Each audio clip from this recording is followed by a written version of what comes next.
জাতীয় coast guard আর কি, যারা হচ্ছে আমাদের যে সামুদ্রিক যে এই সীমা আছে আর কি, সেখানে তারা মাছ ধরতেছিল আর কি। তো এরা জোর করে কেন ধরে নিয়ে গেল আর কি। তো আর হচ্ছে আমাদের জলসীমায় এসে আমাদের হচ্ছে দুইটা ফিশিং ট্রলারকে ওরা নিয়ে গেল। এত দুঃসাহস ওদের কোথা থেকে আসলো আর কি। এই যারা নিয়ে গেছে তারা এর ক্ষতিপূরণ দিতে হবে, যেসব কোম্পানির হচ্ছে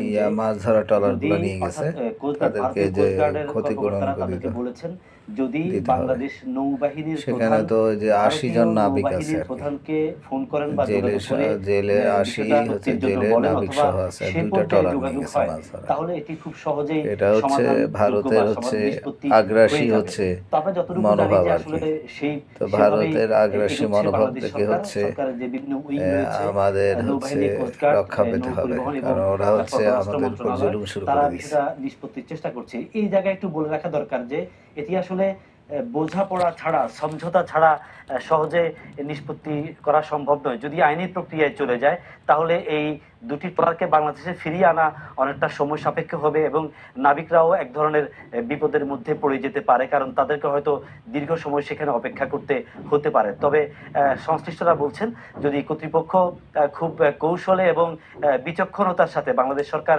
বিষয়টাকে দেখভাল করে এবং আলাপ আলোচনা চালিয়ে যায়, তাহলে খুব দ্রুততম সময়ে কিন্তু এটি নিষ্পত্তি করা সম্ভব।